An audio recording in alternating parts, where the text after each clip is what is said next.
This is the first part of the regression section for Econ 307, Financial Data Modeling.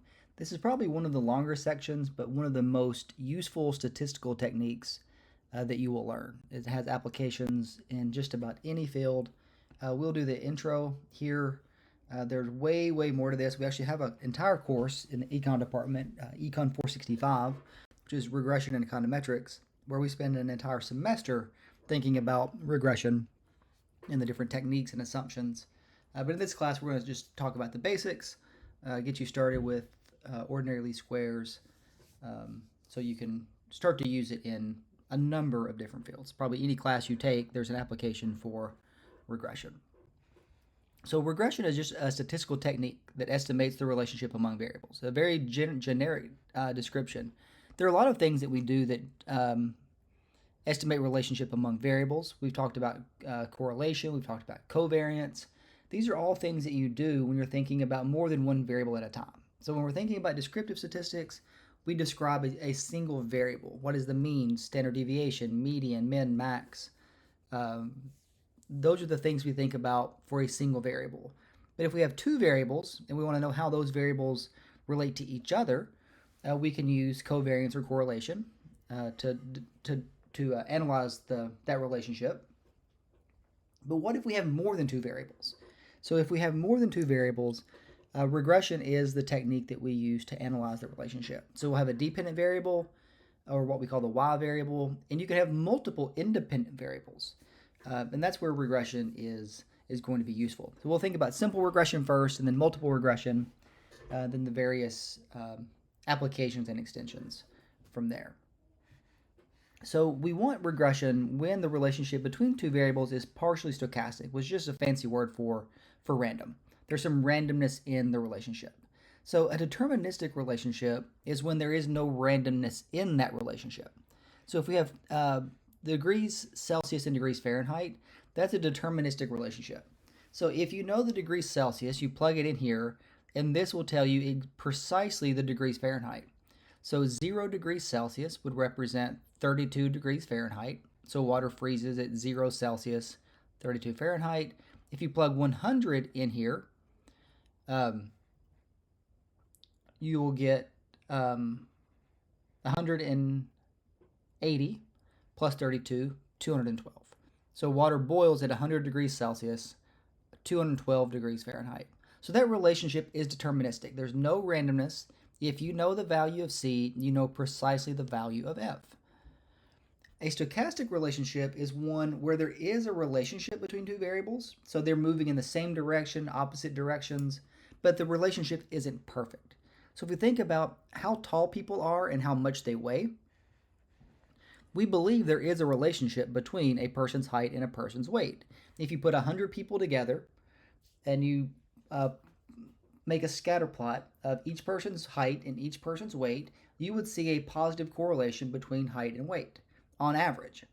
Now, there may be some taller people who weigh less, some shorter people who weigh more, but on average, we would assume people who are taller weigh more than people who are shorter. But that relationship isn't perfect. If I know how tall you are, I cannot precisely estimate how much you weigh. But I can assume, on average, when people are taller, they also weigh more. So this stochastic relationship here is where regression is going to be useful. We can approximate relationships between those variables using regression. So when we're thinking about regression, we think about different variable types, and we thought about this in the descriptive statistics section when we thought about variables that were quantitative versus qualitative type variables. So qualitative variables, quantitative variables measure how much of something. They're represented with numbers, where variables that are qualitative do not necessarily describe a quantity of some sort. Your zip code, for example, is qualitative. Your gender, qualitative. We're not measuring it with a number. Quantitative variables are things that are measured numerically. So we're going to treat most of these quantitative variables as so how many kids a person has, how much they weigh, their GPA, how much income they earn. These are quantitative variables because they're measured using, we represent them with numbers. And we're going to treat them as continuous. Some things like number of kids, we can treat it as continuous, even because it's quantitative. We will treat it as continuous, even though the number of kids is very clearly discrete. 0 kids, 1, 2, 3, 4, and so on. But we can treat it as continuous when we interpret it, but I'll also show you how we can take variables like this and turn them into something that's also discrete. It just depends on how it's measured in the data set, but we can always convert between one and the other. Weight's not really something we can break into something that's discrete. This is very clearly continuous. We'll talk about some of the differences and how we can modify how we can generate new variables to kind of switch between quantitative and discrete. So categorical or qualitative variables, we're observing an observation to a particular category. So in survey data, 99% of survey data that we work with, gender will be coded as male or female. And only one box can be checked in the survey. The major, so if you're econ major, finance major, accounting major, management major, marketing major, it's a category. And you can be a double major, but we can't check an econ major and a marketing major box. So what we would have to do for a categorical variable to be set up correctly is we'd have to have a separate category for double majors. So if you're an econ major, you're in one box. A finance major, you're in another box. If you're an econ and finance major, we would have a separate box for econ and finance majors. Because you have to be in one category. You can't be in more than one category. And we'll talk more specifically about dummy variables and how we generate the dummy variables from those categorical variables later. But the nice thing about the dummy variable is it allows us to include qualitative variables in the regression. So we're often interested in the relationship between, for example, wages and gender. Well, gender's qualitative, categorical.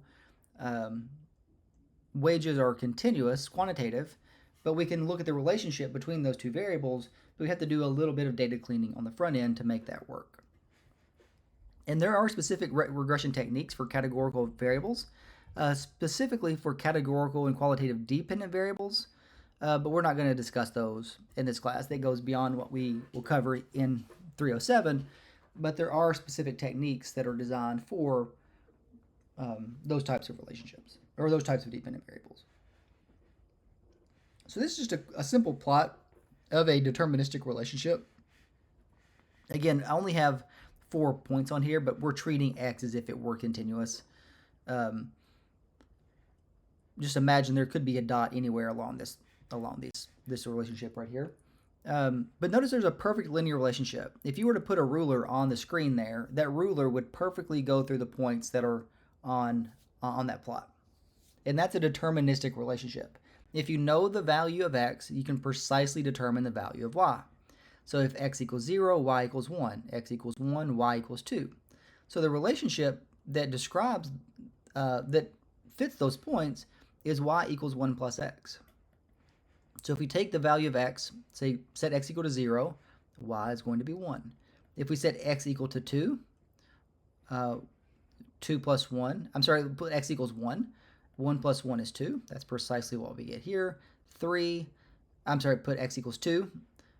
2 plus 1 is 3. Put x equals 3. You get y equals 4, which is precisely what we get here. So that's a deterministic relationship. There's no variation in y conditional on knowing the value of x. You know exactly what it is. We rarely observe these in research outside of relationships like degrees Fahrenheit and degrees Celsius. Those are different types of relationships. But if we're just observing people and observing data, it's very rare that we observe a relationship that is perfectly deterministic. Right. So this is what a partially stochastic relationship looks like. So notice if you're looking at this plot, there is a relationship between x and y. So if you look at the value of x and the value of y, as x gets larger, so does y. So we would say there's a positive relationship between x and y. So if you estimated the covariance, it would be positive. The correlation would be positive. But if we know the value of x, we cannot precisely determine the value of y. So if you're looking at this in the sample, you may be thinking, well, when x equals 0, y equals 1. When x equals a half, y equals 2. Well, that's correct, but there's no one line that we can draw that would fit those points exactly. So if I tried to write down the equation of a line with a slope and an intercept, there's no single line that is going to fit all of those points. So this is a partially stochastic relationship. If we know the value of x, we can approximate or estimate the value of y, but we cannot know the value of y simply by knowing the value of x. So this is the line that best fits this data. And we'll talk about how we recover this line a little bit later. But notice the line that we drew, or the line that we estimated, it's above some of the points, and it's below some of the points. So we're going to think about how far is the point from the line. We're going to talk about that later. That's called the residual. And on average, we're going to see that we got it right. So sometimes we overestimate the value of y, sometimes we underestimate the value of y, but on average, we're going to get it right. So this is the equation of the line that approximates that relationship. Notice the line does not touch any of the points. So every prediction is going to be incorrect. So if we plug in the value of 0, the line is going to give us a number that's bigger than 1. If we plug in a value 1/2, the line is going to give us a value that's less than what we actually observed. But this approximates. This is the average or the expected value of y given a particular value of x. So it's not perfect. It approximates that relationship. And regression is the process of determining the line that best fits that data. This least squares approximation, or ordinary least squares is the technique we're going to use. We're trying to approximate the line that best fits the data that we observe. And we're thinking about this right now in simple terms with a single independent variable x and a dependent variable y, but we can extend this to multiple independent variables. It's just hard to visualize when we do that. So we don't think about those visually because we're estimating planes and things in higher dimensions, but it's the same idea. We have a set of data points that we observe, and we're trying to approximate that relationship. So in the generic formula, this is how we write down the estimated regression line, where y hat is the estimated value of y, a is the intercept that we estimate, b is the slope that we estimate, and then x is the observed value of the independent variable. So if you think back to, probably all the way back to middle school, when you're thinking about how to determine the equation of a line that goes through 2 points, we have a slope term b and an intercept a. So what a actually represents, it is our prediction or the best guess, the best estimate of y when x equals 0. So if we plug x equals 0, b times 0 is 0, we're left with a. So a is the expected value or the average value of y when x equals 0. B is the slope of the line. So if we increase our x by 1 unit, our y hat is going to increase exactly by b. So that's the slope of the line that we've estimated through these points. And we'll talk about how we estimate that line a little bit later. But just remember rise over run, all the way back to your middle school days. That's all we're doing with b. And then a is just the intercept. And all of these things are going to be estimated. So y hat is not the actual value of y, it's the predicted value of y. So for this point right here, this would be y. This is the observed value. If we come straight down, this is y hat. So this is the value that I predicted. This is the value that I observed. And then x is the independent variable. A is the intercept. B is the slope.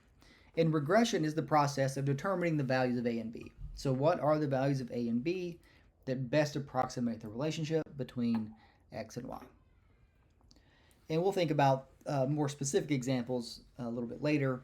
We're not going to get into the weeds with, let me try to turn this off. We're not going to get into the weeds with regression and the real technical stuff, but I will talk a little bit about how we actually get the line. But once you have it, there's no difference between knowing the equation of the line here and what you did in middle school.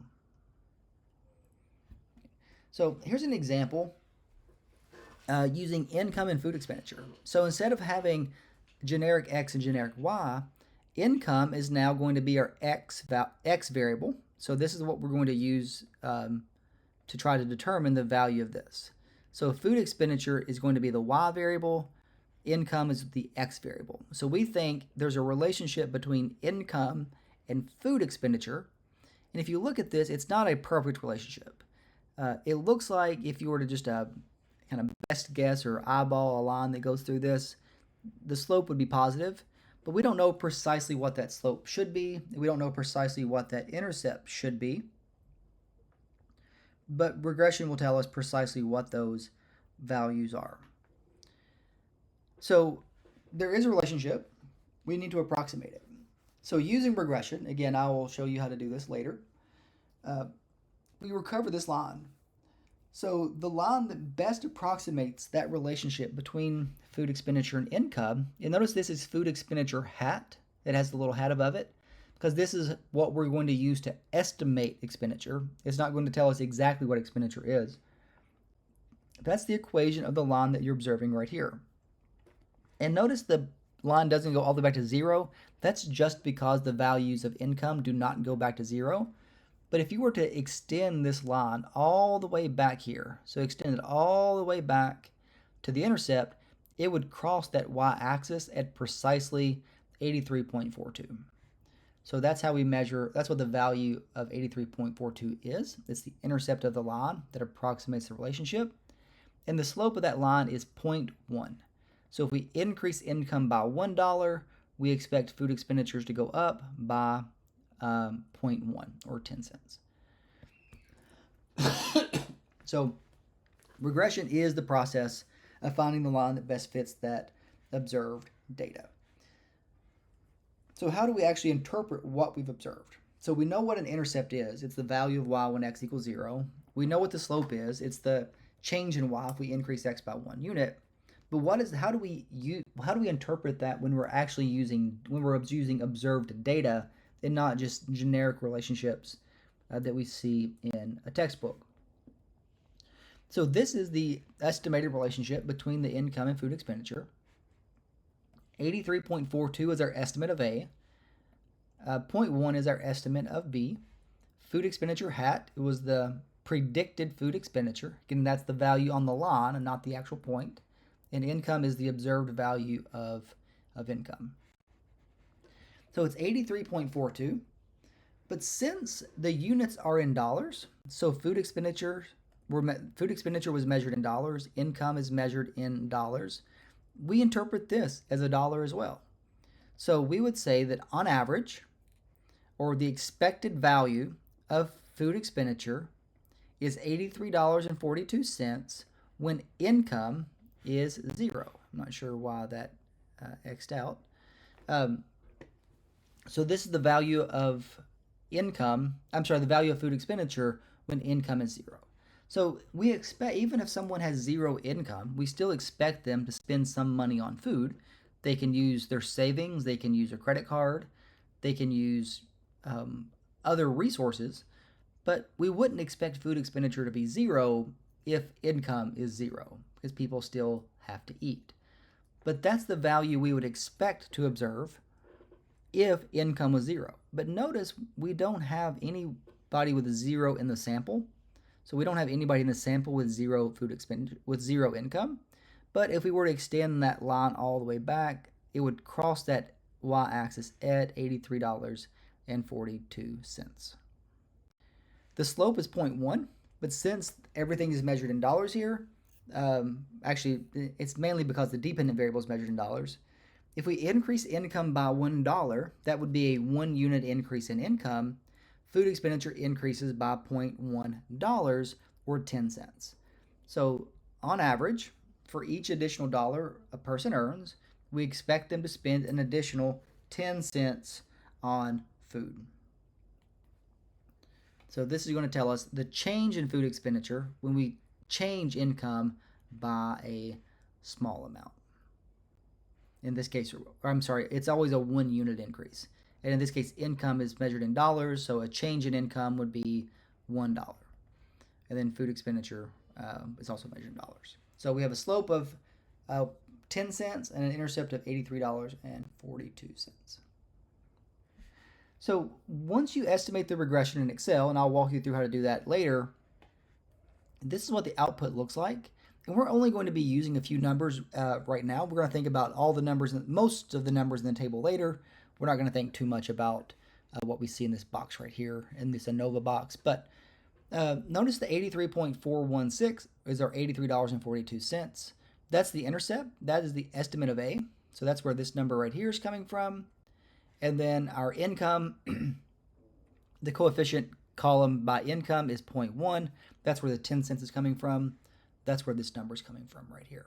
When we get to multiple regression, you're going to see a coefficient for every particular variable, but you always look at the coefficients column, and this will tell us the numbers that correspond to the A and B terms in the estimated regression line. We'll think about these other terms a little bit later. Okay. The coefficients column, again, those contain the slope and intercept terms.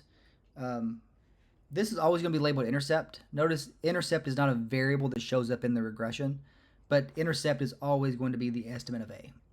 Every single time, that will be your estimate of A. And the slope here is always going to, or the coefficient that goes with a particular variable, you just look in the same row. So income, go over to the coefficients column. That's the estimate of B. Later, when we have B1, B2, B3, B4, you will have a coefficient for every variable you have in your regression. So again, just writing this again, this is the estimated relationship between food expenditure and income. And remember that this is not the actual value of food expenditure.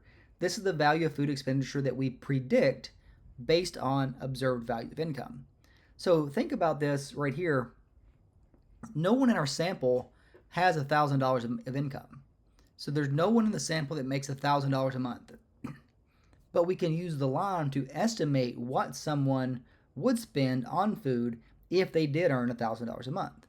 So if we go to 1,000, we go up to the line, they're going to spend $100, which is 1,000 times 0.1 is going to give us 100 plus the 83.42. So if someone has $1,000 of income, we would expect them to spend $183.42 on food. And if you go to $1,000 in income, go up to the line and over, we're going to be at precisely $183.42. So that's one of the things we can do with this regression line. We can make predictions.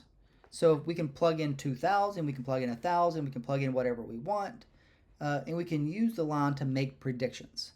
So if we wanted to know the 1,000, which doesn't show up in our sample, we can plug 1,000 right here, and we would expect to get $183.42. If someone earns $2,000 a month, 2,000 times 0.1 is 200 plus the 83.42, 283.42. So if we go back and look at the line that we've estimated, go to 2,000, go up to the line, that's the value that we got, $283.42.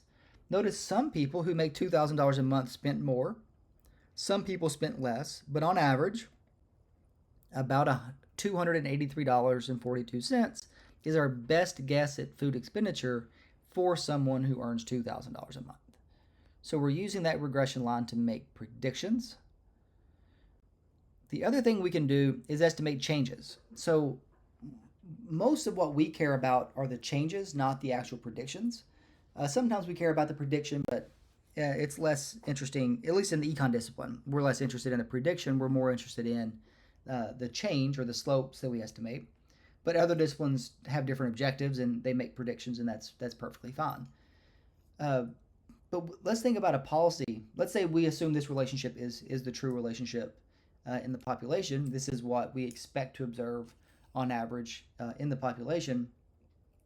We might be interested in thinking about if we give households, if there's some government program that gives people $1,000 a month in supplementary income, what proportion of that $1,000 a month do we think is going to go to food? And in this regression, it tells us about 10 cents. So if you're thinking about some program, we're going to give people money, how much of that do we think will be spent on food? In this case, we think it's about 10 cents per dollar.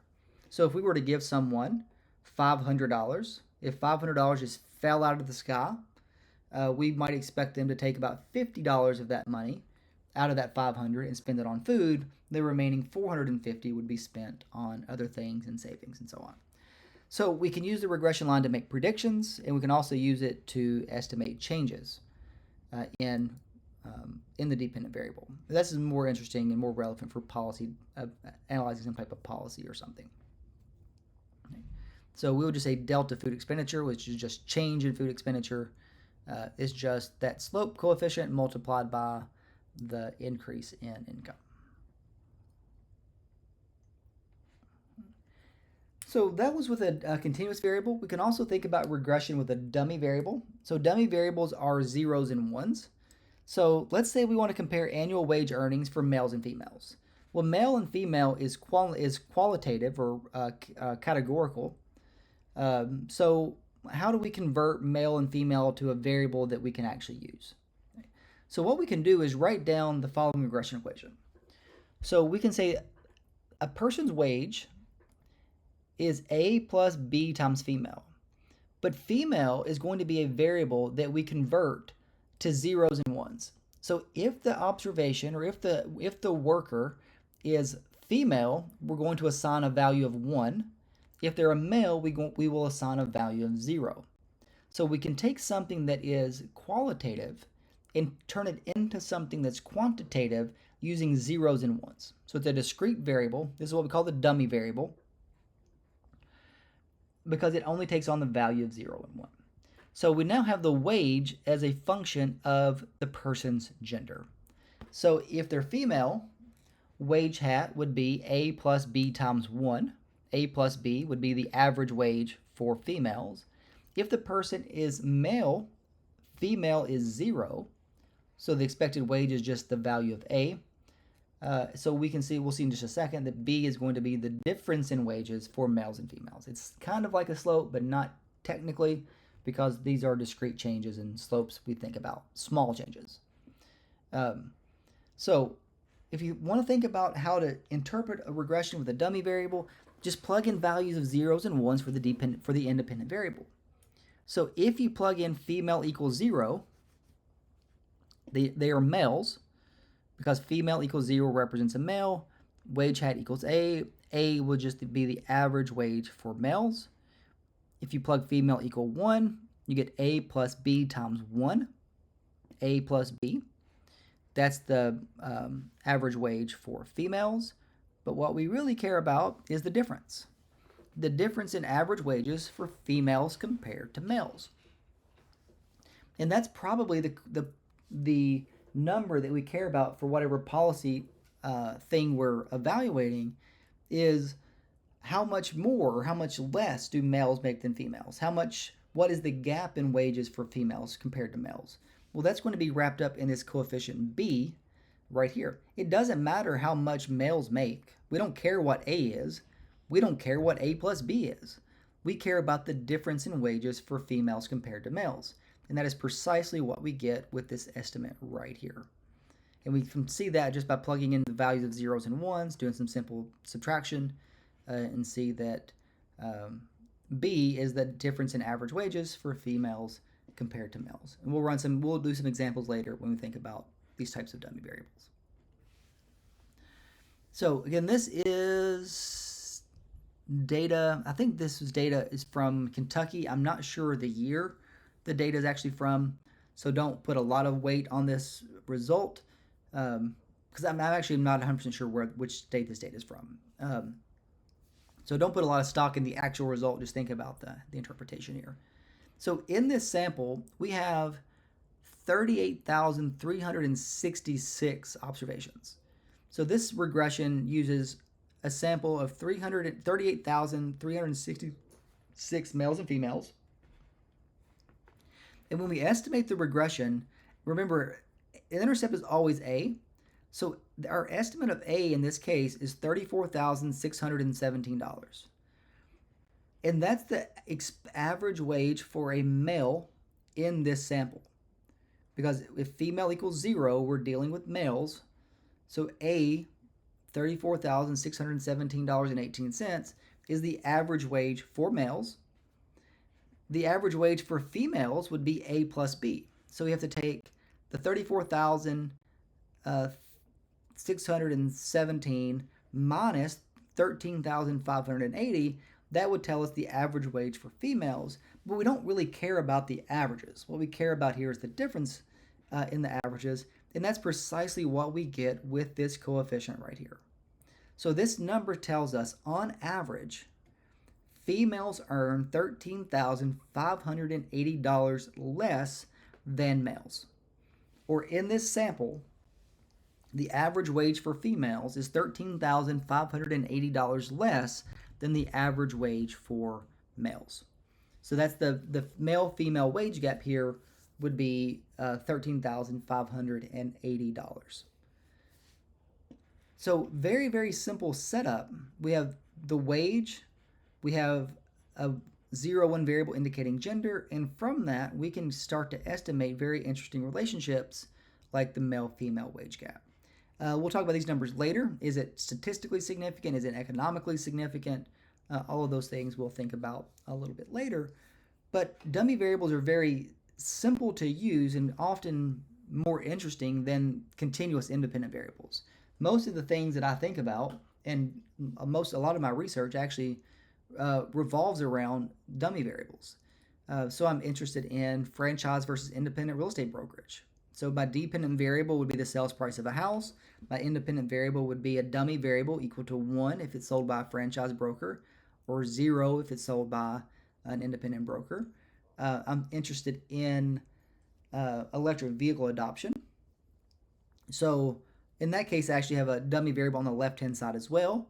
But on the right-hand side, we might have the individual's race, the individual's gender. We might have the whether or not the individual has a bachelor's degree. Do they live in a city? Dummy variables are often more interesting than the continuous variables. But very simple setup. But just remember, this number that you're seeing right here is just the difference in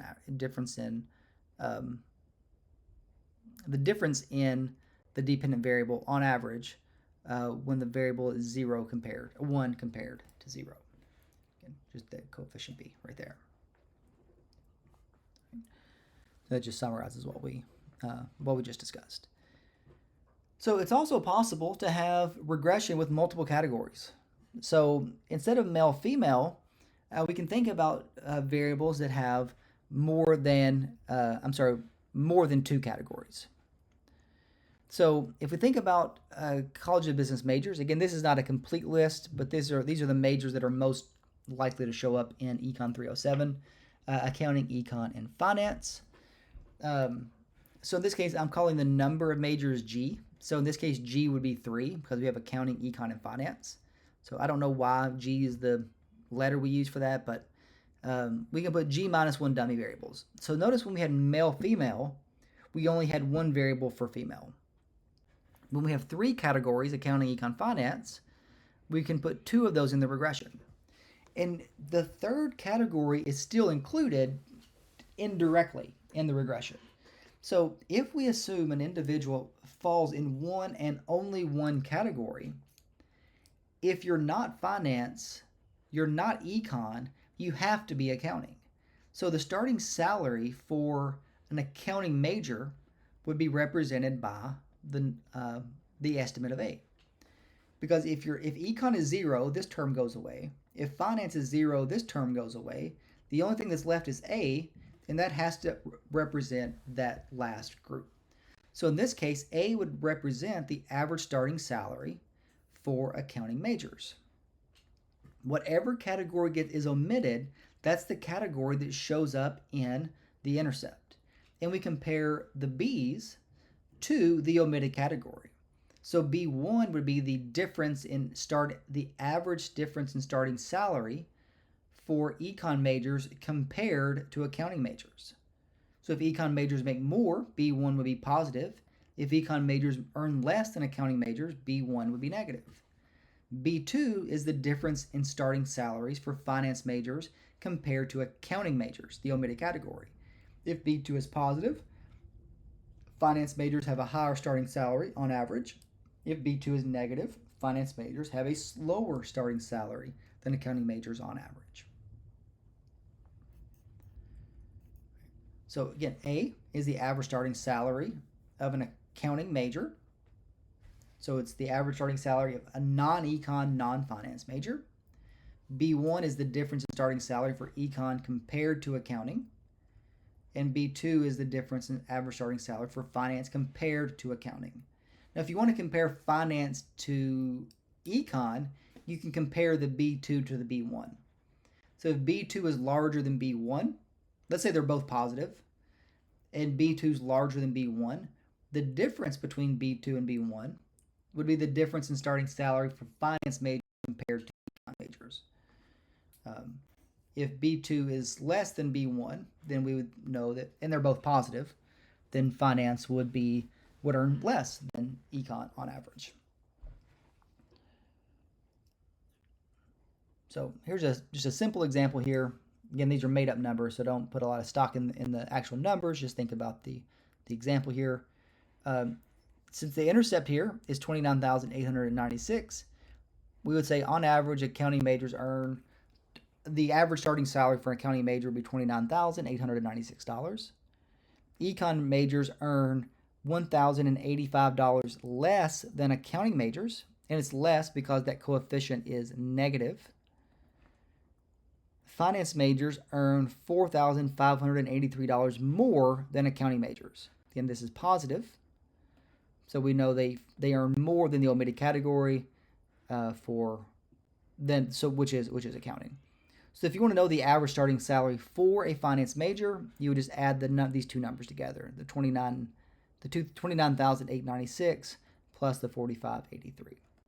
If you want to know how much more a finance major earns than an econ major, it's the difference between 4,583 and negative 1,085. So you'd actually have to take the 4,583, then you would have to add this, because remember, when you subtract a negative, you're adding.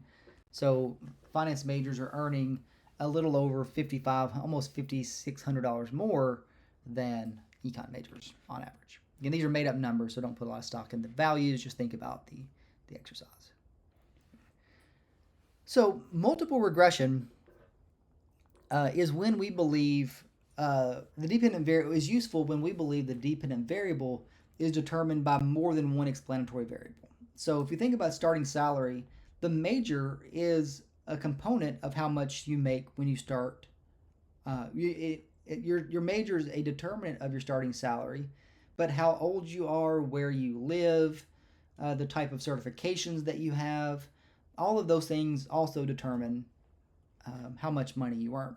So it's very, very rare for us to believe, or we rarely believe that a dependent variable is explained by a single independent variable. So we're going to use a lot of housing examples here because it's very easy to think about the determinants of the price of a house. So how big the house is, how old the house is, does the house have a pool, does the house have a fireplace, is it close to a college campus? All of these things can influence the price of a house. So when we write down a multiple regression equation, or a regression equation that has multiple independent variables, it's very simple. We write down the dependent variable. A is the intercept. We believe square footage, age, pool, fireplace, and college are all determinants of the sales price of a house. So B1 would be the effect of square footage on the price of the house. B2, the effect of age on the price of a house. Pool, fireplace, and college are all dummy variables here. So pool is 1 if it has a pool, 0 if it doesn't. Fireplace is 1 if it has a fireplace, 0 if it doesn't. College is 1 if it's in a college town, 0 if it isn't. So we're going to interpret the coefficients in a slightly different way because some of them are continuous, some of them are discrete, but it's the same idea. The price of a house is determined by one or more variables. In this case, we have 5 variables. A is still the intercept, but now we have multiple slope coefficients. And this is why it's hard to visualize multiple regression, because we're now in some higher dimension that we can't visualize very easily. But the price can be determined by, or at least partially determined by, these 5 variables. Now, there is one small change we have to make when we interpret the coefficients from a multiple regression, is we have to add holding the other independent variables constant. So if we think about the B1, B1 is how much we expect the price to change if we increase the house by 1 square foot, but we assume we hold the other variables constant. So if the house is the same age, pool status is the same, fireplace status is the same, college town status is the same, but we make it 1 square foot bigger, we expect the price to increase by B1 on average. So this is it's a partial effect. So this is the effect of square footage on the price of a house, assuming none of the other variables are changing. Because if the house is bigger and it got a pool, well, we have to think about B1 and B3 in some combination. If we want to think about the effect of what B1 actually measures, it's the effect of this variable, square foot, assuming the other variables remain unchanged. So it's very small difference, but we have to add that holding the other independent variables constant. These are not slopes, so B is not the slope, or it's not the change in sales price. It's not the change in price if we increase pool by 1 unit. It's the average.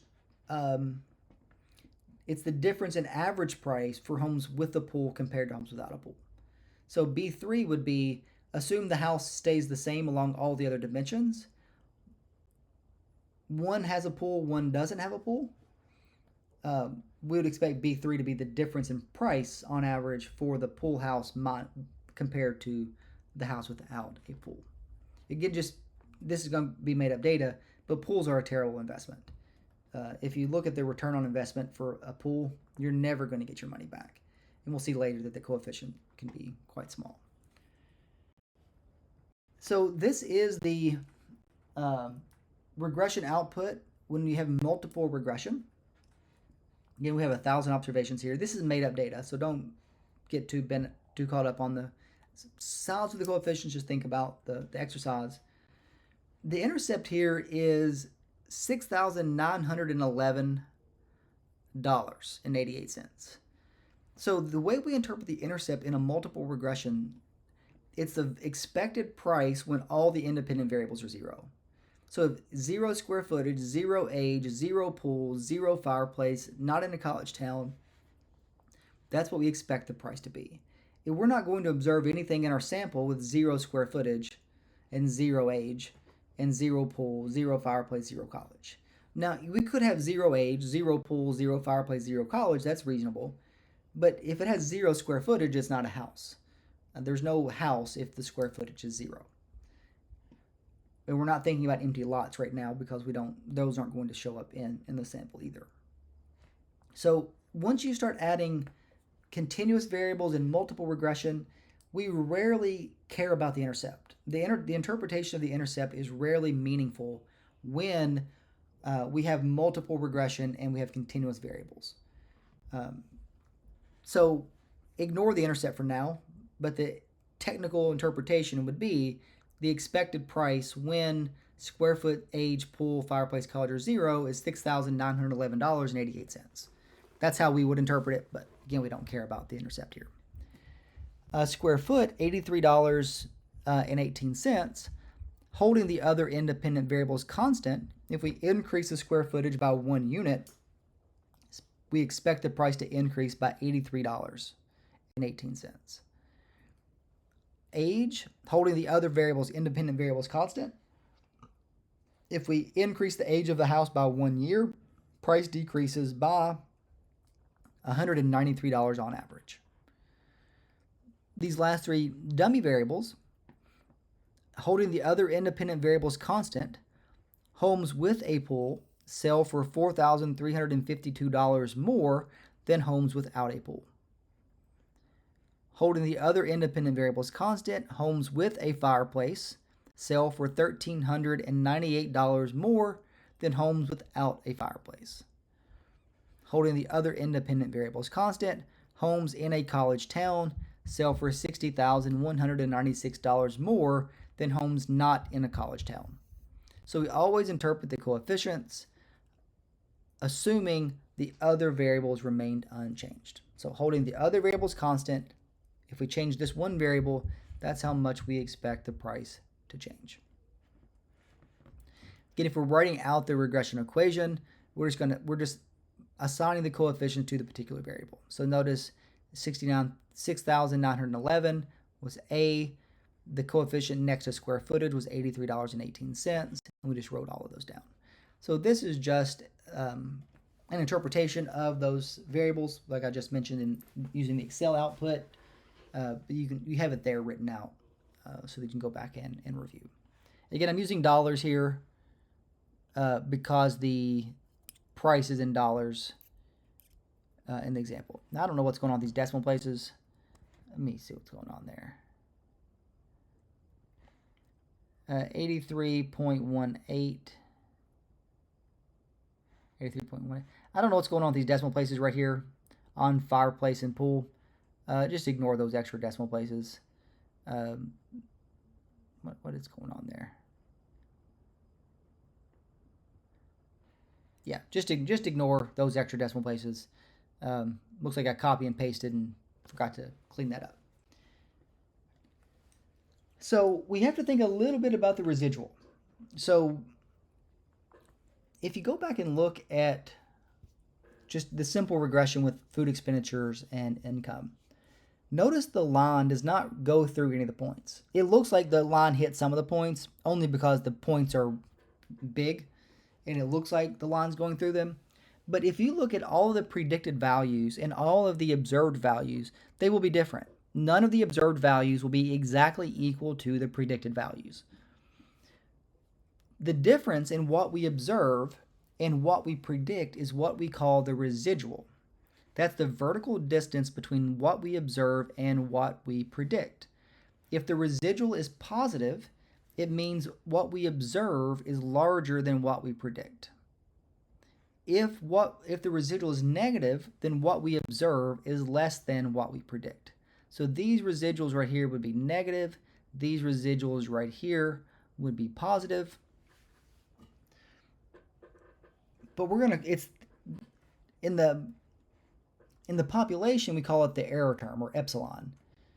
But epsilon hat is the sample equivalent. So epsilon hat for this observation would be this point minus this point, or this point minus the height of the line. Do that for all the observations. That's what the residual is. It's just the difference, it's the error. It's the difference in what we observed and what we actually predicted. So when we're thinking about writing down a population regression equation, this is how we write it, where this is the estimated part and this is the residual. But again, epsilon is the population error term, or the population residual. Epsilon hat would be the sample equivalent. It's very similar to a sample mean x bar and the population mean mu. So x bar is what we use to approximate or estimate mu. They're different, but we think one is a good we think x bar is a good estimate for mu, assuming we have large random samples and all that stuff. So what we observe, y, is the actual point. And that point is equal to the value we predict plus the residual. So for this point right here, the a plus bx is going to be too low, so we have to add something to that to get back to the point right here. So epsilon is the population error term. In the sample, we just think about the residual as being the difference between what we observe and what we predict. And we use that residual to estimate the line. So if you're thinking about, well, how do we actually get the line? You haven't said anything about how we actually get the line from the data. Well, the residual is what we use to get it.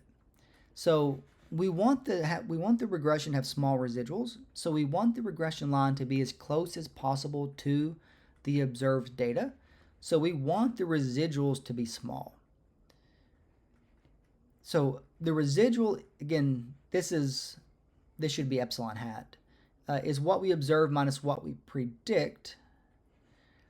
Ordinary least squares works by choosing a slope and choosing an intercept to minimize the sum of squared residuals.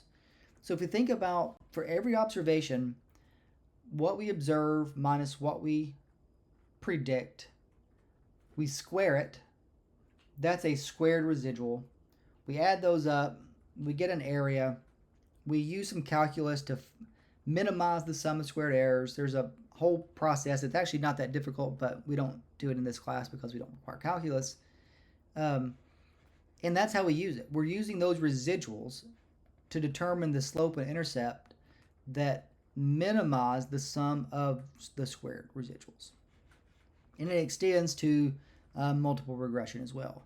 But if we're visualizing what regression actually does, or what ordinary least squares does, notice this is that generic data that we have up here. Let me go all the way back. I think it's at the very beginning of the slides. Okay, right here. So this is this generic data right here. So we have some relationship between x and y. It's not positive. So how do we actually get that line right there? So if we think about the residuals and minimizing the sum of squared errors, this point right here is an observed value. This is what we predict. If you take the difference, you square it, we can visualize what the squared residual is. So if you take this line and you make it, if you keep the same intercept, but you make it flatter or steeper, hopefully you can see that the area of those boxes will actually change. That the size of those boxes will change if we change the slope and we change the intercept. So if we hold constant the intercept and we change the slope, the area of the boxes will change. If we keep the slope the same but we move the line up and down, we change the intercept, the size of the boxes will change. And if we take the area of all of these boxes, we add them up, that is the sum of squared residuals. So visually, the sum of squared residuals would be the area of all of these boxes added together. And we want to choose the slope and the intercept so that the sum of those boxes is as small as possible. And that's how ordinary least squares works. It provides a unique solution to minimize the sum of the squared residuals. It's a unique solution. There is only one line that minimizes the sum of squared residuals. You can't have more than one line because if you did, one of them would have a larger sum of squared errors than the other. So that's how it works. I'm not going to go through the math and the calculus behind how that works, but when you see ordinary least squares, it's good to have some idea of what ordinary least squares do. I think one of the biggest problems with modern or with current teaching and with technology being as prevalent as it is, and regression so easy to estimate in Excel and a number of other languages, we push a button, we estimate a line, and we have no idea what happened. We have no idea how we got from button to output. I want you to peek into the box a little bit without getting too far in the weeds. So we will use the analysis toolpack to estimate the regression. We're not going to be doing any of this stuff by hand. It's way too cumbersome to do it by hand, but I do want you to have some idea on what's going on behind the scenes. So that's the introduction to regression. I'll have a lab where we actually estimate regressions and interpret the output, make some predictions, and do some different things. And then the next section, we'll think about hypothesis testing in the regression context, which is actually much simpler than what we were doing before.